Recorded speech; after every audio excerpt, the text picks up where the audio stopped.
Good morning, everyone, and welcome to the Sons of Sequoia podcast, broadcasting live from Wheat Ridge, Colorado, the home of the champions. It is our first episode in over 2 months, almost 3 months, and we're very happy to be here. How are you this morning? I'm joined by my co-host, Michael Harper. How are you this morning? I'm doing great. It's really good to be back. It's good to be here streaming on the podcast, and I'm looking forward to current affairs, things that are happening right now as we speak. They began yesterday. Today they're continuing, and it's everything changes. And so I'm looking forward to this podcast that we can talk about things that are happening right now. Yes, and I will say today, and your speakers are up. Could you turn them down a bit? Yes, thank you. Also, today is National, okay, I won't say that. It's National Residence Day or something like that. Because your sister, my daughter, today is National Residence Day. They had party for her. Oh, nice. That's awesome. Okay, what are we going to talk about today? Oh, yes. Today we're talking about a foreign affairs article that was published in late January by Alexander Vindman. You may remember him from the Trump impeachment over Ukraine. I think that he used to be, well, we could get his exact title, but he was an Army colonel, and he is an expert in Ukraine policy. Mm-hmm. So we have an article by him and Dominic Cruz Bustillos. And this is from a month ago, but it's what should happen the day after Russia attacks. The interesting thing is that in the month that has occurred since this article was written, we've seen that some of these steps have been taken. And then we see that some of the suggestions that he has still haven't been taken, even though it literally is the day after Russia attacks. Right? Today is the day after Russia attacked. Today is what the title of that article is. Yes. So we don't claim to be foreign policy experts, but we enjoy talking about foreign affairs on this show. We use foreign affairs, of which we are subscribers, as a jumping off point for our contextualization and understanding of foreign affairs. And I think it's a good resource because the individuals that it gets to publish articles are experts in the field. Which is a change from what is happening today online. People will get up and talk about things they're not experts, and people will believe them. Mm-hmm. What you and I have talked about a lot on this podcast is that let's talk to the people who are experts in the field, who spent their life in the field, who in this area, they know what they're talking about, and they're saying something that's very logical, very researched out, and you can fact check it, and so that's the kind of information that should be, the stories that should be told, and the information that should be distributed. So I'm proud of what we do. Yes, me too, and I do think we can editorialize a bit, but we're editorializing from the perspective of we're taking an armchair look at what the experts' analysis is, and we would also like to stress that they are the experts, not us. That's right. And that's what people should do. Yes. So I have a browser pulled up, a browser window, and in that browser window I have Google Maps. I have some definitional stuff pulled up as well. So we'll get into that as we read the article because it is somewhat dense for sure. And it relies quite a bit on geography. Because that's what's happening over there in Ukraine. Mm-hmm. And from Belarus and from Russia and from Crimea, it's all happening over there right now. So shall we get started? Sure. Before we go into it totally, I will just click on this and get to the mini bio of these two guys. Okay. So it's actually, oh crap. I'll just read it because it pulled up a link in a separate window. Alexander Vindman is a retired U.S. Army lieutenant colonel and former director for European Affairs at the National Security Council. He's a senior fellow at the Johns Hopkins School of Advanced International Studies, Foreign Policy Institute, and the author of Here, Right Matters, An American Story. And Dominic Cruz Bustillos is a research associate at the Lawfare Institute. So I will say this right now, Vindman as the first author and a retired U.S. Army lieutenant colonel what we're going to get is a very military-based analysis, which is, I think, great because what we have on our hands now is a military scenario. Exactly. Not only an expert, but an expert in this area and what's happening. Mm-hmm. And he talked about what would happen. It did happen, and now he's talking about the day after. We're there, and so this is an excellent source to talk about what's happening. Yes, and if we look, it was written January 21st, so it's about a month old, and things have transpired in the last month. But we'll try to point those out as he mentions them. If we do fail, it's just because of our ignorance, not because of, if someone's very up on this, they may say that's already been done and we missed it. But we tried to do our best to catch everything, all the policy suggestions he made that we've already done, to sort of note that we've done those. And I might add that what in this article, this is similar, not exact, but similar to advice that, say, the President of the United States is given, or heads of state and other people are given. This is advice that they're given that could happen, scenarios. What do you do? Yeah. What should you do? And so he did lay out some things to do. And as you're going to bring up, David, some of these things have not been done. Mm-hmm.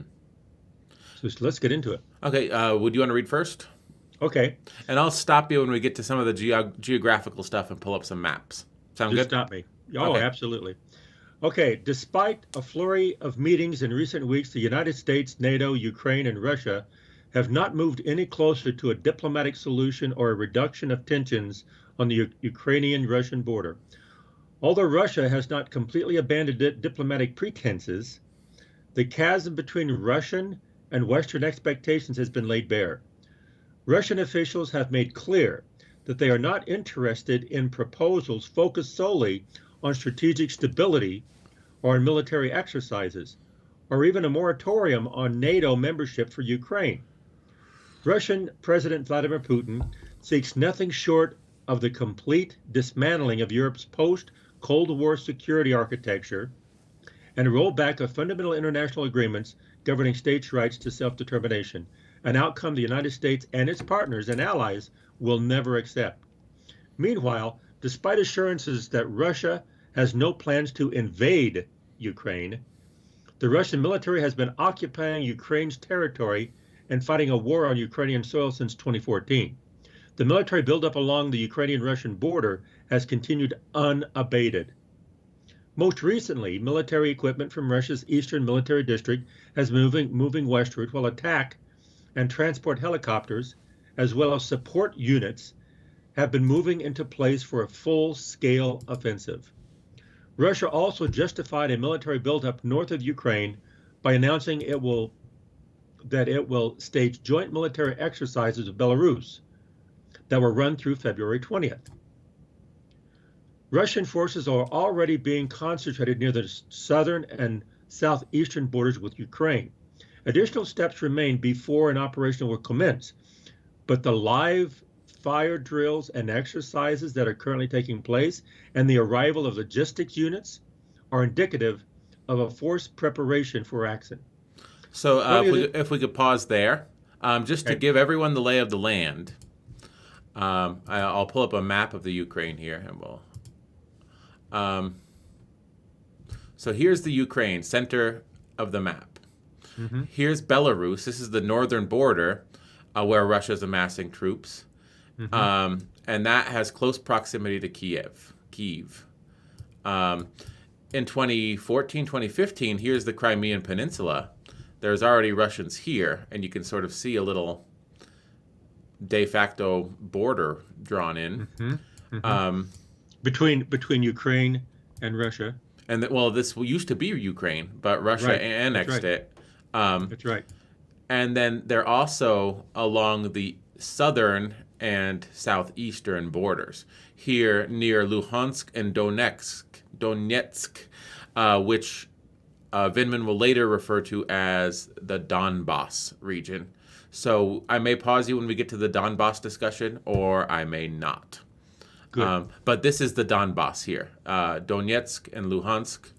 And those two, I think, were annexed also, or they were declared independent. Declared independent, right? And later he will talk about. So he There they are, declares those two right there. he declares these independence, and then Putin sent in troops to be peacekeepers into these two territories, which comprise the Donbass. And he talks about one of the key areas to control is Mariupol, right here, center of your screen, because it's a key port on the Azov Sea, the Sea of Azov. Right So, there, yeah. so that's a key Which place to hold. which is a sea close to the Bering Sea, right? I mean The Black Sea. So the the Sea Black of Sea down there. Azov will feed into the Black Sea. The Black Sea Right. has a route to the Mediterranean. So you Right. get the whole world if you control a foothold of the Black Sea. Russia had,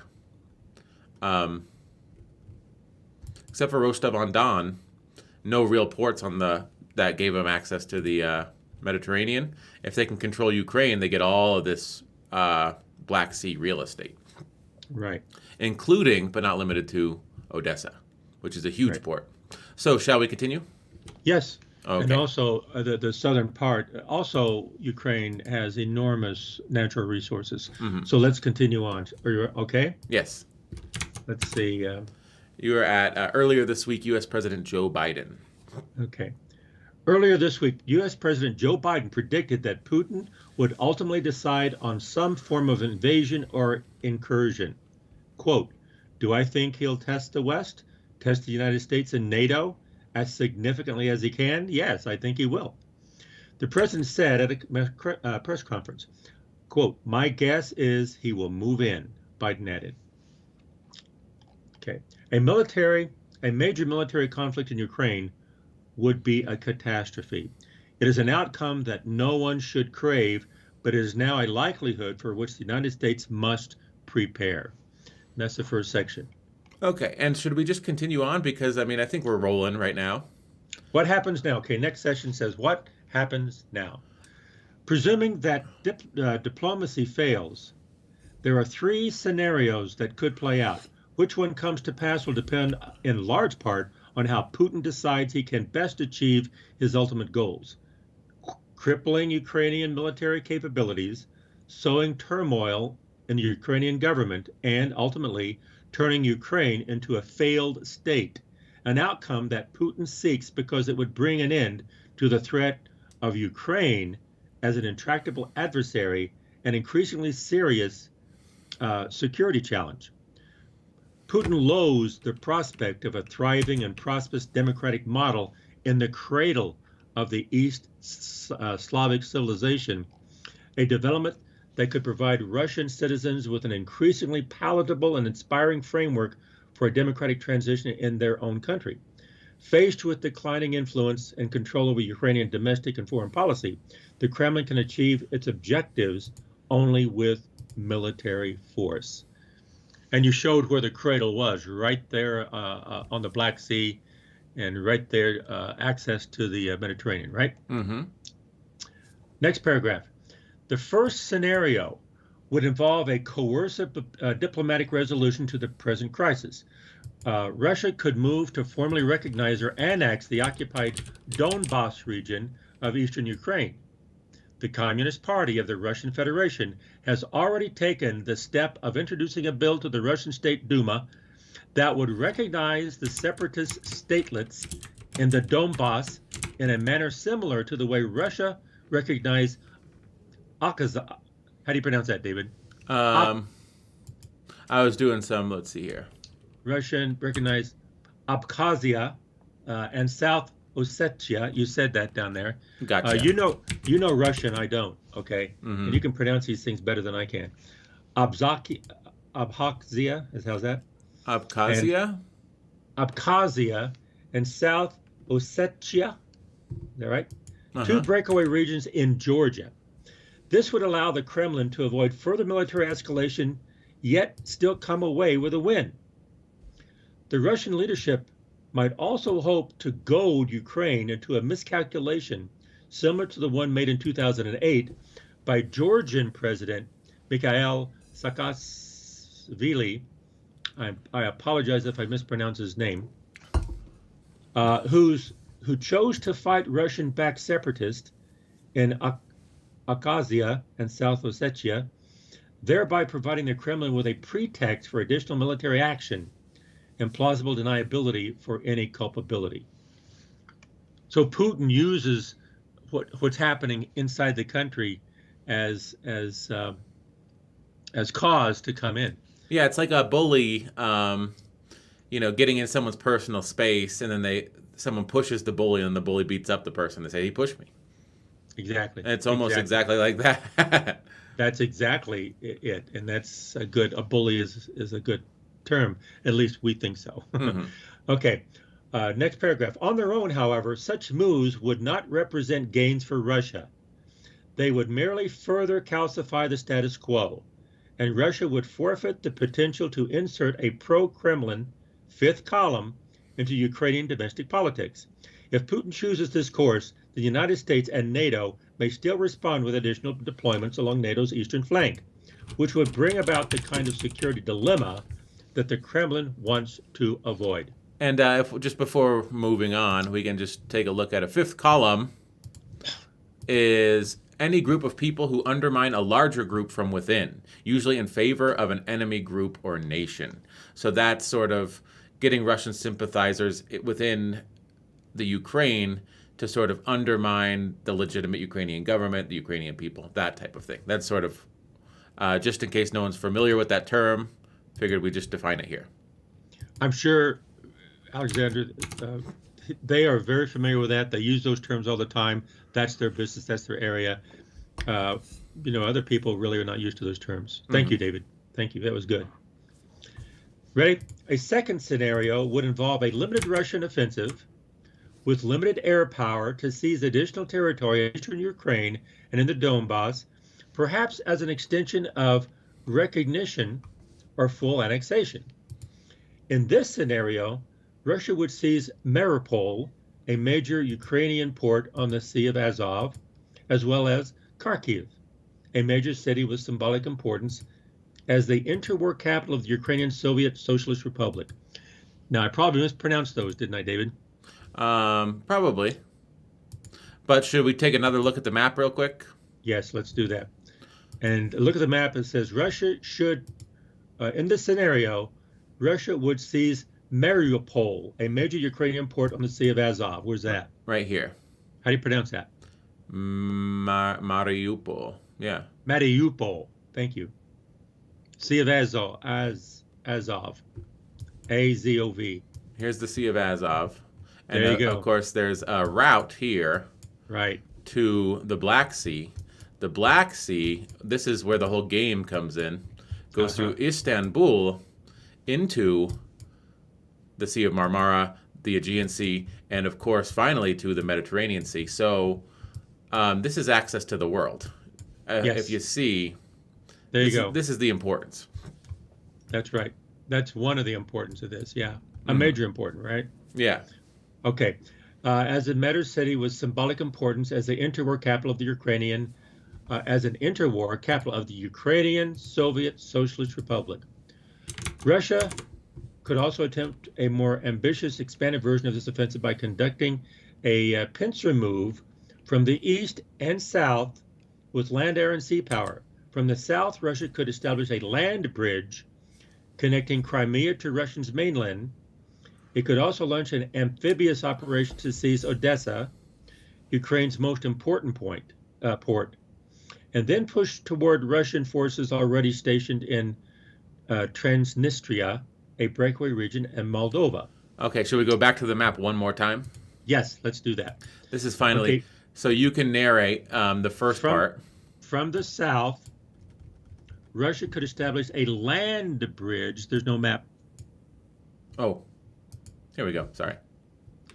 From the south, is that Crimea right there? Yeah, that's Crimea. From the south, Russia could establish a land bridge connecting Crimea to Russia's mainland.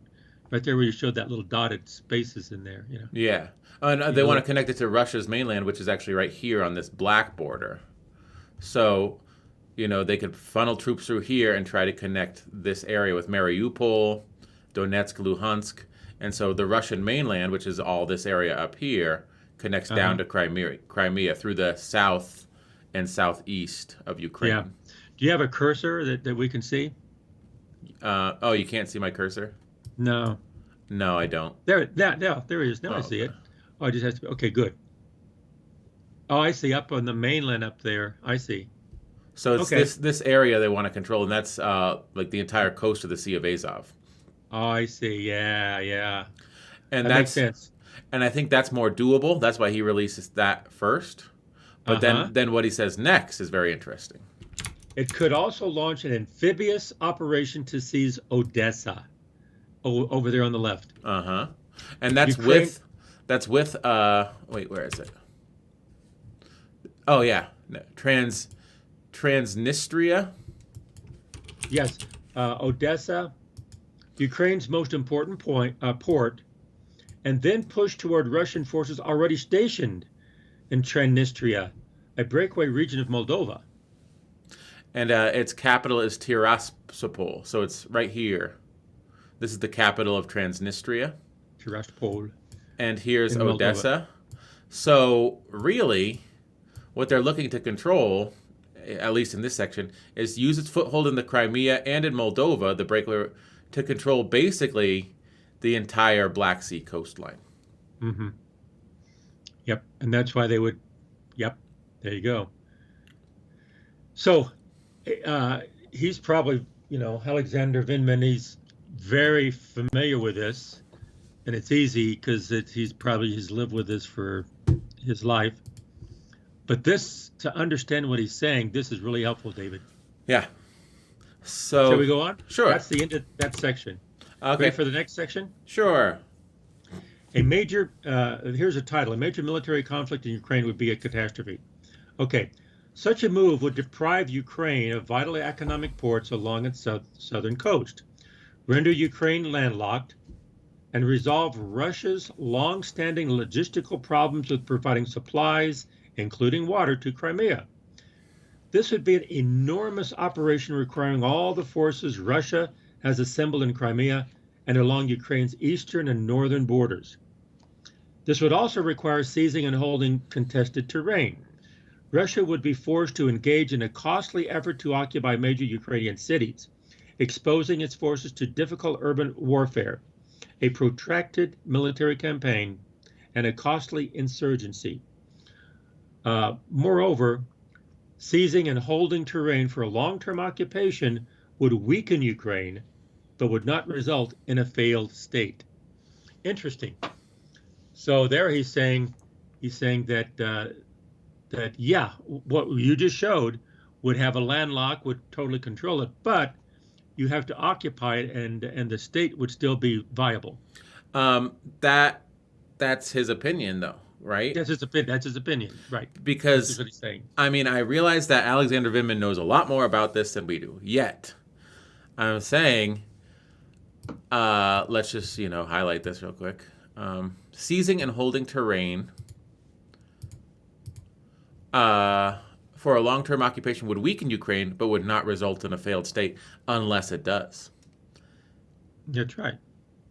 Because So, which it's brings up again, this is the type of information that's given to a leader or to a council or a war group. They go, this is a possibility.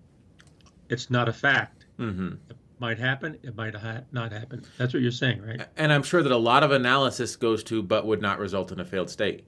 Because I'm sure that he's thinking the amount of resources that Russia would have to expend to seize and hold Ukraine, the amount of backlash from its trading partners, all of that would mean that they can't succeed unless they really want it bad enough that they're willing to weather that storm. And in a cost-benefit analysis, it probably doesn't make sense for them to indefinitely hold Ukraine until it becomes a failed state. But it could, I guess. Nothing's impossible in this world, I guess is what I'm saying. Yes. Also, this analysis is, when you look at this, it makes perfect sense, very logical in January, why we should expect him to invade Ukraine. Mm-hmm. There's absolutely every indication it's going to happen. We can't fool ourselves because everything is pointing toward that. It's kind of coming to this point and it did happen. Hmm. And so what's the aftermath? We don't know. He's hypothesizing. Yeah. Shall we go on? Sure. Therefore, the third and most likely outcome, and he claims it's most likely, is a full-scale Russian offensive employing land, air, and sea power on all axes of attack, meaning every direction that they have capabilities. And isn't that what's happened in the last That's 36 exactly what hours? happened. Okay. Exactly what happened. That's what they did. A full axis of axis availability was used to have a full-scale Russian offensive attack. So his Exactly. handicap in calling it the most likely outcome, he was right a month in advance. He's absolutely right. He knew it. He saw it, and everyone knew it. So what do you do? Mhm. Okay. Well, he's getting into that. Yep. So in this scenario, Russia would establish air and naval superiority as quickly as possible, and the first thing they bombed were the airports, which the news reports saying the first thing that they attacked were the airports. Some Russian ground forces would then advance toward Kharkiv and Sumy in the northeast, and others now based in Crimea. Did I pronounce those correctly, David? I don't think so, but let's take a look at where Kharkiv and Sumy are. Sound good? Yes, sounds really good. We're really And then- educating ourselves right now. And others now based in Crimea and the Donbass would advance from the south and east respectively. So where we already had the Donbass from the southeast, they're coming in. But then where's the Kharkiv and Sumy? Kharkiv's right here on the Russian border. No map. Oh. Bring up the map. Russian border. So due south of Moscow. See where That's the yeah, the red thing. That's good. Kharkiv right there. Yeah. and then Sumy. It's up there in the northwest. I mean, north. Yeah, there you go. And here's Sumy. There's Sumy. I like those little red things. Yeah, so it's both where the Kharkiv and Sumy are both adjacent to the Russian border. Right, and that's probably easiest to get a foothold into Ukraine. And I think there's major waterways because they're cities. Okay, yeah. Oh, that's true. Yeah. But yeah, so the strategy was almost textbook. yes. I think that's kind of what Alexander Vindman is saying. It's Also, kinda like textbook. if you're putting your troops there, it stands to reason that you'll attack there, right? Yeah, yeah. Meanwhile, Russian forces in Belarus. Now we go to the north. Mm-hmm. Belarus could directly threaten Kiev, thereby pinning down Ukrainian forces that might otherwise move to reinforce the east and south. These forces could advance on Kiev to hasten the Ukrainian government's capitulation. Again, classic military tactic is attack from all sides, so you can't collect your forces. You spread them out and conquer, Mm-hmm. right?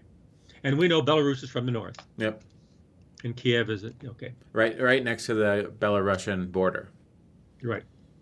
A long-term occupation would be unlikely in this scenario.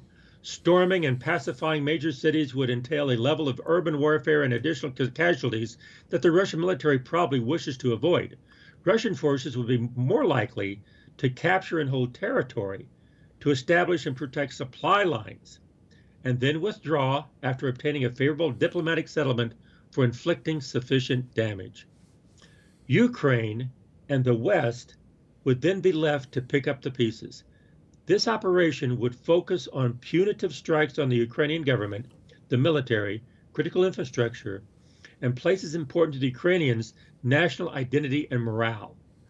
Russia would aim its bombs, rockets, artillery, cruise missiles, and short-range ballistic missiles at targets such as the Presidential Palace, Presidential Administrative Buildings, the Verkhovna Rada, Ukraine's legislature, the Ministry of Internal Affairs, the Ministry of Defense, the Ukrainian Security Service Headquarters, and Maidan Nezalezhosty, the central square at Kiev, and the site of multiple pro-democracy revolutions, among other notable decision-making organs and landmarks. Let's stop right there. Okay. So right there, he's basically saying he's going to cut off the supply chains, isolate them, get a diplomatic settlement, and then leave because he has captured the lands that he wants. Hmm.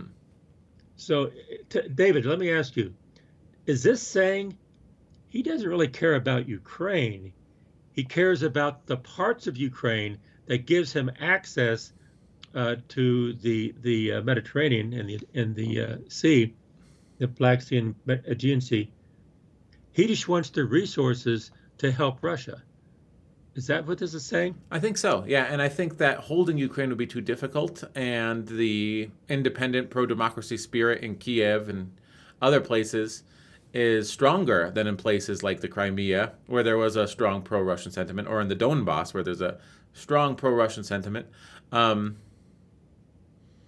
but, I mean, when I say strong pro Russian sentiment, I don't think it's a majority sentiment. I think it's a minority sentiment, but there's 20 or 30% Russians there. And it's fascinating to me that there's this assumption that he'll be able to take this area and there won't be pushback from the 70% of Ukrainians that live there.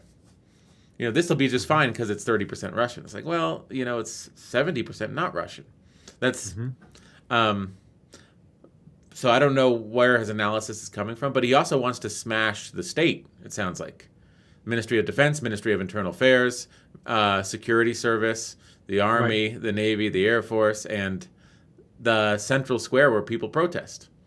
So it seems to me the reason he wants to do that, because he doesn't want them to capitulate and come back in and retake what he took. Mm-hmm. They want to weaken him. So basically, he's collapsing down Ukraine, taking what he wants, weaken the rest of it so they can't come back after what he took. Mm-hmm. Is that fair? Is that reasonable? I mean, is that an armchair? Is that ignorant, or is that fairly logical? I think that's fairly logical, and I think that what Vindman's saying, and this is just my interpretation, is they have the power to go in and devastate Kiev, but they don't have the will to hold Kiev indefinitely. And so do you think they learned that in Afghanistan? Afghanistan. Yeah, I'm sure that sort of the United States issues since 2003 in Afghanistan and Iraq are a lesson that you don't want to hold it. Well, Russians were in Afghanistan before we were. Yeah, but when they left, we went in there and we encountered the same issues they did. Right. The fascinating thing, too, is in Syria, they were able to intervene and prop up the Bashar al-Assad regime, and we had a lot of prognostications about how that wasn't going to work, but that's really given them a foothold in the Middle East, and Assad is still in power. So they may be emboldened by their previous security efforts in the Middle East, near the end of the Obama presidency. And they may say, hey, this does work. This is a workable model. Mm-hmm. And that's a little scary because it means now there's war in the Ukraine. Yep. It's a modern warfare tactic. It's the same results as we've seen in other world wars, but it's not the same tactics because it's a different world. Shall we continue? Sure. Cyber attacks would hit critical infrastructure such as Ukraine's power grid, which could further paralyze the Ukrainian state. Russia would also prioritize the destruction of Ukrainian arms manufacturers.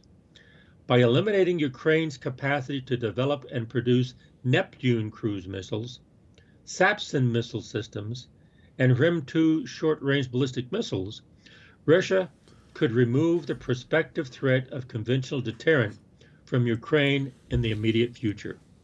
And there you go. They're just kind of like neutralizing their ability to react. Mm-hmm. The ground and sea offensive would be designed to encircle and obliterate Ukraine's armed forces, hold on necessary critical terrain, and use air power and long-range firepower to achieve Russia's military and political aims. These strikes would inflict tens of thousands of casualties and trigger humanitarian catastrophe, inducing chaos within the civilian and military chains of command and possibly decapitating the Ukrainian leadership. If all went according to Russia's plan, the attacks would cripple the Ukrainian government, military, and economic infrastructure, all important steps toward the goal of rendering Ukraine a failed state. End of that section. Fascinating. So when I said it wouldn't result in a failed state, now he's saying, but the most likely option would have the goal of resulting in rendering Ukraine. So he was saying that option 2 was difficult for Russia, but option 3 is more aligned. The most likely option is the one that will allow them to reach their goals. So he's doing an analysis of they could do this, but they probably won't because it's strategically not beneficial from their perspective. The second one. Yeah. And so basically what he's saying, which is very, being a military man, is saying you have to see how do these people think, what they're after, what their methods are, and this is most likely. Mm-hmm. Here are the scenarios, but this is most likely. So you can have scenario 1, scenario 2, and the most likely scenario 3. 1 and 2 says, yeah, they could do that, but it's not going to achieve what they want. So 3 is most likely, and that's exactly what happened. Yep. And yeah, so his handicapping of what would happen was pretty accurate. Very accurate. You're right. Should I read now? Okay, sure. Go ahead. Okay, we're continuing on a new segment, an unprecedented response. Regardless of whether Russia opts for a more limited incursion or a broader attack, the consequences it faces from the United States and its allies and partners must be unprecedented. As the Biden administration has previously warned, they would be. U.S. Senator Robert Menendez, Democrat of New Jersey and the chair of the Senate Committee on Foreign Relations, has already introduced a bill, the Defending Ukraine Sovereignty Act of 2022, that resembles a wish list for advocates of Ukrainian sovereignty. It includes provisions for the use of the Department of Defense Lease Authority and the Special Defense Acquisition Fund to support Ukraine, additional loans to support Ukraine's military, enhanced Ukrainian defensive capabilities, increased support for U.S.-Ukrainian military exchange programs, additional assistance for combating disinformation in Ukraine, the public disclosure of ill-gotten assets belonging to Putin and members of his inner circle, sanctions on the Russian state officials who participate in or aid an attack on Ukraine, sanctions on Russian financial institutions, sanctions requiring the disconnection of major Russian financial institutions from financial messaging services such as SWIFT, a prohibition on the transactions involving Russia's sovereign debt, a review of sanctions on Nord Stream 2, and sanctions on the Russian energy and mining sectors. Although the bill provides potential waivers in several instances and an exception for the importation of goods, its passage would still represent a bold step toward defending Ukraine. Okay, so I think we need to take a little bit of look at what SWIFT and Nord Stream 2 are. Does that sound good? Oh, you've muted yourself. Yeah, let's do exactly what you said. But before we get there, let me just make a comment. That the next sentence is the Biden administration has already signaled its backing for the Menendez bill, right? Mm-hmm. And I think that, from what we're doing for all this, could be signaling to Putin to speed up his invasion. Yeah. Before, if they're moving, then you move faster. So this could be an impetus for him to speed up what he did. Yes. Which is nothing wrong with that. If he's going to do it sooner than later, because if you wait, he can be stronger. And so, well, he did move. He did move forces into place for 2 months. Mm-hmm. And then it was only when he chose to attack that that Biden gave the speech yesterday. So SWIFT, this is one of the things that was included in the Menendez bill. One of the things that Vindman supports, and it's one of the things that we did not do. Mm-hmm. Right. It facilitates interbank orders, I guess not transfers, but it does not facilitate funds transfer. It sends payment orders. So it's how countries connect to the international banking system. Well, this was one of the things left off the table in the package of sanctions that Biden announced yesterday. And when he was pressed on it by reporters, he said that's not the direction that our European allies want to go in.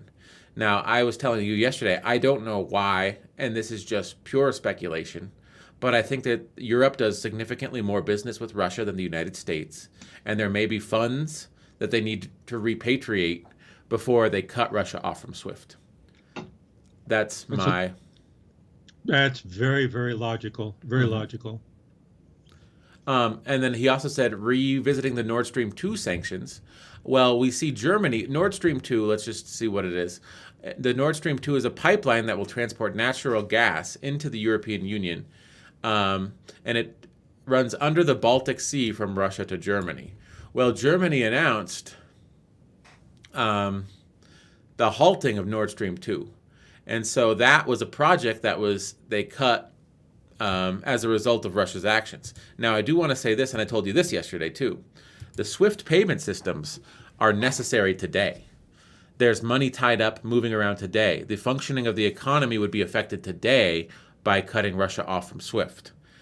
The Hmm. Nord Stream 2 is a project, yes, there's jobs, yes, there's construction, but if it is shut down or halt construction, it's just one project. It's not, I don't think there's broader economy-wide effects that would be realized today. Yes, they may be realized in 5 years' time when the pipeline gets completed, but it's okay to sort of sacrifice those for the sake of doing what's right. It's not okay to sacrifice the SWIFT payment system because that would cause disruptions to internal economies. So that it's fascinating what you're willing to sacrifice. That's right. Yep. The Nord Stream 2 could be more of a signaling, but the SWIFT is a direct impact, has Mm-hmm. direct impact, immediate, direct, and severe impact, Yep. and even more than just Russia. So, shall I continue going? Sure, that's The good, David. the Thank you Biden for that. Yeah, the Biden administration has already signaled its backing for Menendez's bill. Biden should take one step further and shepherd it through the Senate and the House, maneuvering carefully to ensure that these critical measures do not become another casualty of partisan bickering. Biden got off to a good start with a recent meeting on Ukraine with senators from both parties. To further ease partisan divides, Democratic senators should consider adding elements to the Menendez bill from a competing bill introduced by Jim Risch, Republican of Idaho, and the ranking member of the Senate Committee on Foreign Relations. Traditionally, there has been strong bipartisan support for Ukraine, but the Kremlin believes that a lack of U.S. internal cohesion will undermine Washington's capacity for a strong response. Congress must not lend credence to that belief. The potency of Menendez's bill comes not only from its substance, but also in the signal it would send about overwhelming bipartisan support for Ukraine. The administration should also follow through on sanctions targeting exports of advanced U.S. technology, such as semiconductors and microchips, to Russia, a measure that could adversely impact the Russian aerospace and arms industries. Additionally, either Congress or the Biden administration must move beyond merely disclosing the assets held by Putin's inner circle to directly targeting those assets, starting with sanctions on 35 individuals previously recommended by the Russian dissident Alexei Navalny. Putting pressure on the key oligarchs surrounding Putin will be as important as sanctioning the officials who will be directly involved in military actions, if not more so. Okay, that's a fascinating section, don't you think? Very, very, very fascinating. He was laying out a strategy. He was laying Yes. out, and no, he was laying out tactics on how to achieve a very effective strategy. It's kind of like saying, like, you can push against the strong man, or you can take away his strength. Yeah. You And the know, fascinating thing to me is the SWIFT payments and directly targeting Putin are two of the options we left off the table that were announced yesterday. yeah, very good point. And there was an interesting op-ed in the New York Times by Paul Krugman that said, if you look at Russia's trade surplus in comparison to their GDP, oligarchs are parking a lot of money. It should be greater than it is. Oligarchs are parking unfathomable amounts of money in foreign countries. And so they're vulnerable because of that. And yet the problem is rich and powerful people around the world all do this. So if you start to go after Russian oligarchs, how would you target just them and not rich and powerful people from all countries that do this? And that's a real head scratcher, Yep. Do you want to read the last section? Are we at the last section? I think this is the last section. Oh no, Okay. we're only halfway done according to No, Caliber. we're only halfway done. Yeah, sure. The world is on the brink of the largest military offensive in Europe since World War II. Some might question the effectiveness of sanctions as tools for deterrence or behavioral change. Indeed, with $630 billion in international reserves, increased uh, indigenization of critical industries. Did I pronounce that right? Yeah, Indigen- indigenization. Indigenization. Sorry. Indeed, with $630 billion in international reserves, increased indigenization of critical industries, a favorable energy market, and alternatives to SWIFT in the form of domestic Russian system for transfer of financial messages, and the Chinese cross-border interbank payment system, Russia may be able to weather the storm. Such concerns, however, overlook the fact that sanctions will still impose costs and weaken the Kremlin's networks of malign influence. As it stands, the threat of sanctions has already had an adverse effect on the Russian stock market. That said, without transatlantic unity and cooperation from the EU, sanctions will be far less meaningful and effective, and Washington's European allies are wary of the potential for sanctions to harm their own economies. Based on Biden's comments during his recent press conference, it appears that Washington may be struggling to marshal a unified response to Russian aggression, particularly in the case of cyber attacks, non-military, or paramilitary actions. French President Emmanuel Macron has already undermined the image of a united front by calling for the EU to conduct its own dialogue with Russia. Meanwhile, Germany has refused to export arms to Ukraine and has failed to provide definitive position on delaying or canceling approval of the Nord Stream 2 pipeline that would bring Russian gas to Europe.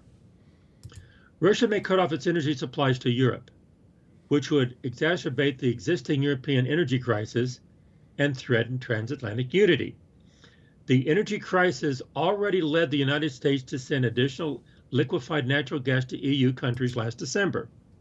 Europe may be forced to seek out alternative energy sources on a short timetable in order to avoid domestic repercussions. To the extent possible, Washington should assist its European allies and partners in closing the energy gap with strategic reserves of oil and gas. Other countries worry that disconnecting Russian financial institutions from SWIFT would create blowback for the European economy, and since SWIFT is beholden to Belgian and European law, Washington must rely to some extent on European acquiescence to enforce any Russian cutoff. The United States could attempt to force European countries to play along, as it did in 2012, when it pushed to cut Iran off from SWIFT. But at the risk of fracturing transatlantic unity, Washington may be unwilling to coerce its allies. Again, very interesting. Mm-hmm. It's a conundrum. It's difficult. Yeah, I mean, it pushed Iran off of SWIFT in 2012, but Iran's interconnectedness with European economies is not the same as Russia's interconnectedness. It's not as strong as Russia. Yep. Not as strong as Russia. Well, I think, yeah, I didn't know that. This is interesting that we're educating ourselves, and but I'm sure the Kremlin knows all this, so they knew this. That's probably why they're doing what they're doing. Yeah, it's fascinating. Although, have you seen the protests in Russia over this? The people are protesting. No, about invading Ukraine. Yeah. No, I heard that the people in Ukraine are taking up arms, and the populace are fighting the soldiers coming in. I heard that they're actually fighting with the people are fighting, protecting their homeland. Think about it. What if someone was coming in with tanks and everything? Would you just let them come in, or would you actually? No, this is my home. Yeah, you got a lot to lose. You got everything to lose. Yeah. Shall we continue? Sure. Do you want me to read? Okay. Step it up. That's the next section. On the military front, if it is not already doing so, the United States can aid the Ukrainian government's response to Russian operations by sharing strategic, operational, and even tactical intelligence in real time. The United States should also follow the United Kingdom's example and send airlifts with lethal aid in advance of a Russian offensive. Washington should provide Ukraine with small arms, ammunition, equipment, and large quantities of man-portable air defense systems, as well as more advanced systems including Patriot anti-air missiles and Harpoon anti-ship missiles. Critics of this approach may argue that the delivery of these systems would provide a pretext for the Kremlin to preemptively launch its assault. But if Russian military action is already a given, there would no longer be a reason not to act. Although these more advanced systems will not be delivered in time to ensure proper training and integration to achieve full operational capability, some of the systems can still be deployed with initial operational capability. They will not alter the balance of military power between Ukraine and Russia, but they would impose additional costs on Russian invaders and contribute to deterrence when paired with other actions. The United States should also continue to expedite the approval process for transfers of U.S.-made weaponry to Ukraine, as it recently did for Estonia, Latvia, and Lithuania. Additionally, in the unlikely event of a prolonged occupation and insurgency, the Biden administration should support Ukrainian insurgents. Okay, just continue on and finish the article real quick. That sound all right? You're muted. So yeah, let's do. Go ahead and finish it. You want to do it? You want me to? I'll read it. Washington should assume the worst and plan accordingly. Washington should also deploy additional forces and military equipment to reassure and aid its European allies. Memories of Soviet and Russian domination remain fresh in the countries on NATO's eastern flank, and they will not sit idly by. The United States must reassure them that it has their backs, as guaranteed by Article 5 of the NATO Charter. Otherwise, in response to a perceived existential threat, they might rush military and humanitarian aid to their borders over the objections of Washington and Western European governments. This would surely raise the risk of an expanded conflagration. At a minimum, countries such as Estonia, Latvia, Lithuania, Poland, Romania, and Slovakia will likely increase their own defenses while appealing to the United States to expand its enhanced forward presence missions, the multinational, battalion-sized battle groups that NATO stations in its most vulnerable member states. To further bolster the alliance, Washington should consider raising the possibility of Finnish and Swedish membership in NATO if either country wishes to join in the aftermath of further Russian military aggression in Ukraine. The recent dialogue between Biden and the president of Finland should continue, and Biden should have similar discussion with Swedish officials. This may yet influence Russia's calculus for launching an offensive. As a final step, in conjunction with international humanitarian organizations, the United States and its European allies and partners must establish humanitarian corridors with the resources and personnel to protect refugees.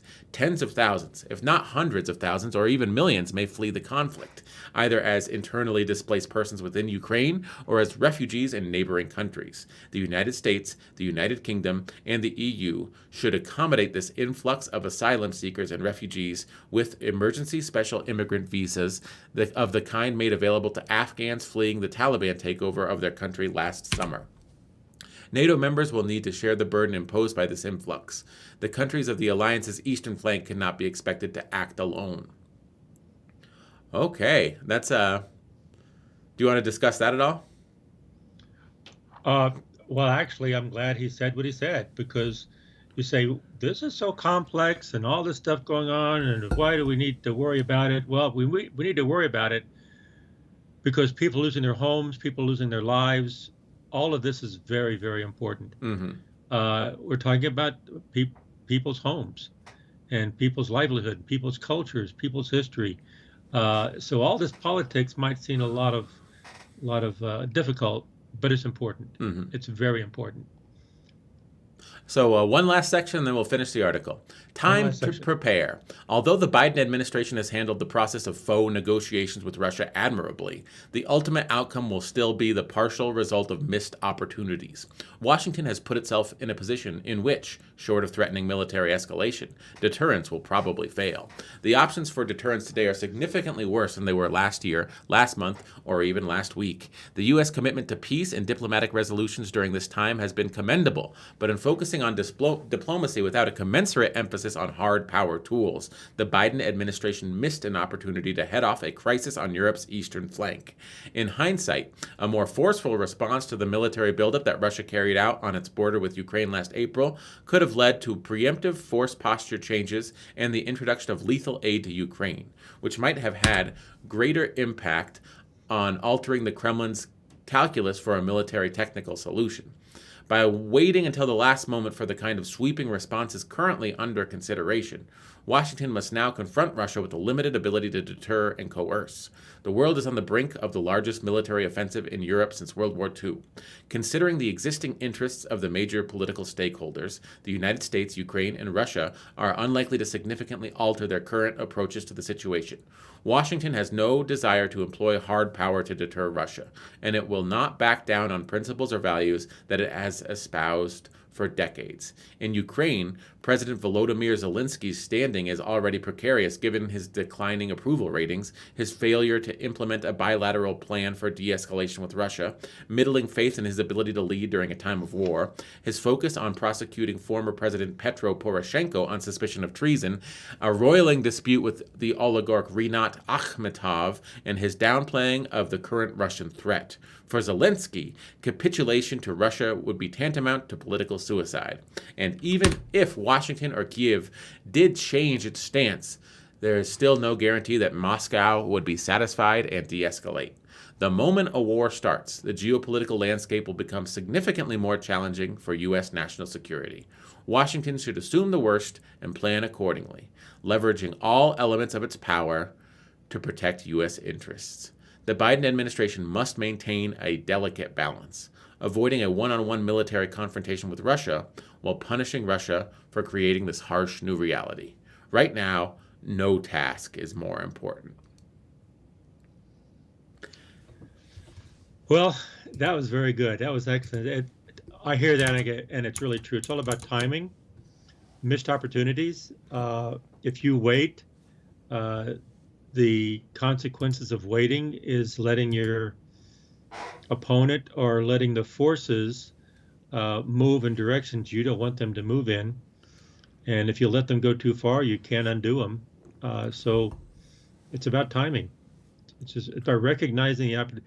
It's about an intelligence, a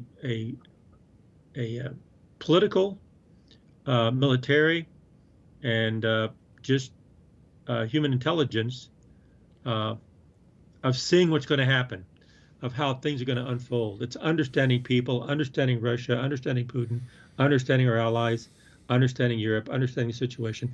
It's all this stuff working together. It's not just military. It's not just politics. You just have to understand everything together, and you have to act when you have an opportunity to act to see what the consequences are. I think he laid it out extremely well. He did. Extremely. And today is the day after Russia attacked, and there's some things that he suggested that are still left undone. Yes. And I don't know if you want to pull all of your levers at once, or if there's, a reason why certain things aren't being done. But certain things have been done and others haven't. Nord 2 has been canceled by the Germans. SWIFT payments are still online. No one's targeting Vladimir Putin's individual assets or those of the oligarchs that surround him. That may be a good idea. But there's probably some reasons why that's not happening. And I don't know what those reasons are, but I could assume it has something to do with greed. That's probably a fair guess, right? Well, I would guess it is a fair guess.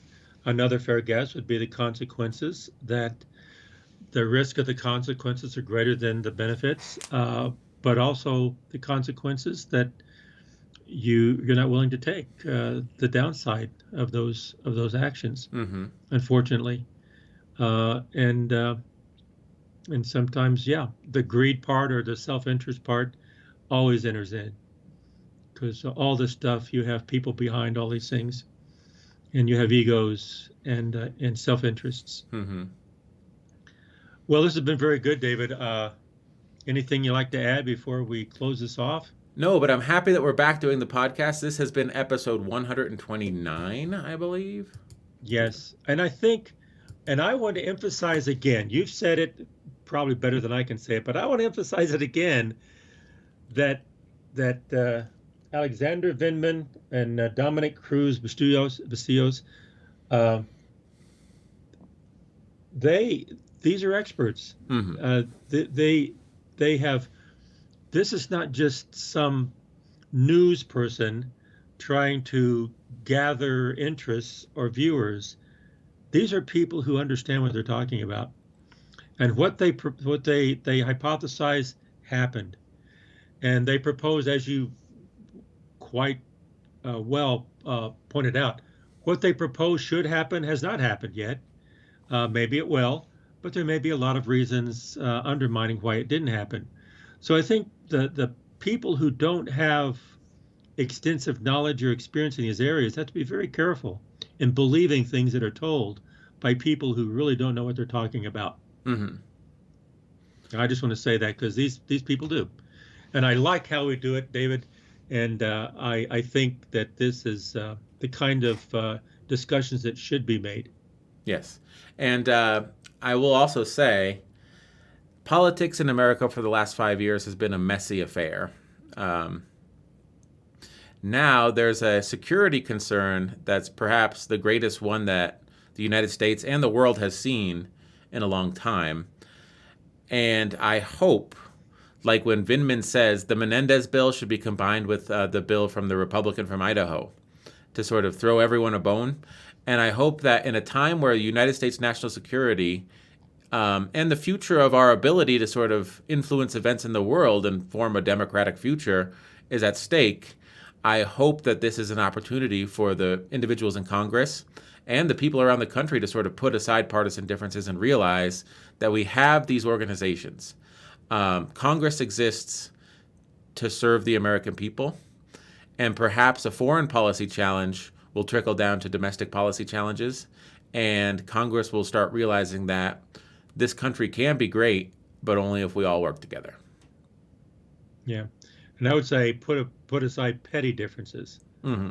Petty differences that really don't matter in the long-term things. You bring things up that really don't matter. You just to anger people. That doesn't help our country. It hurts our country. Let's look at the critical issues.